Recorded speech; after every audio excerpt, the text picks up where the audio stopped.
Kevin Sanders, is the Outer Space Treaty of 1967 now outmoded? And are the Russians correct and the Chinese are correct in asserting that new parameters of debate need to be put down? Yes, unfortunately they do, although the spirit of the Outer Space Treaty is pretty obvious. People are saying it should be, the whole thing was written specifically to say it should be part of the global commons. It should be off limits for all weapons at all times.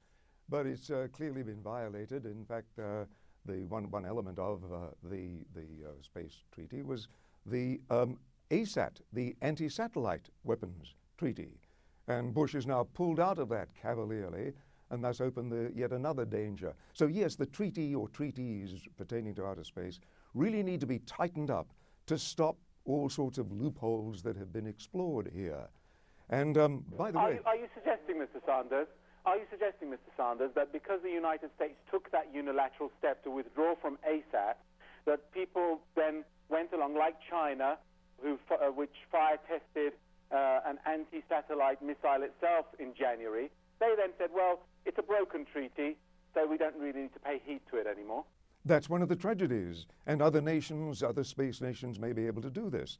In fact, once you open space to war, it may be too late ever to get back. That's why it is so crucial that this treaty be developed and signed and forced through now. There is hope, I think, that if there's a change of government in Washington, as very likely there soon will be, that the new administration, particularly if it's an Obama administration, will take all of this into account and act very swiftly to preserve outer space for all future generations. The more you look at what has happened in space under the American administration since Reagan, the more you look at this, the more dangerous it appears and the more absurd you realize it is. For example, in some ways, the asymmetry is overwhelmingly to the advantage of, if not a terrorist nation, certainly a, quote, rogue nation.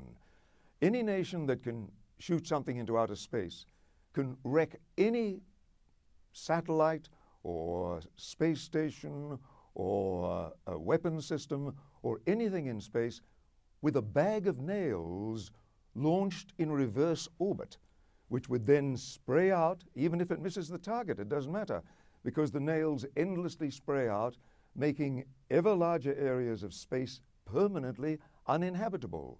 A terrible price to pay. But this can be done, such is the asymmetrical nature of defending space. You cannot defend space. It is too easily violated. All the more reason why it is the most urgent treaty required right now to save the world from ruining space itself from all future enterprise and exploration. It's a serious problem, and one that we need to act on, we the people need to act on very quickly.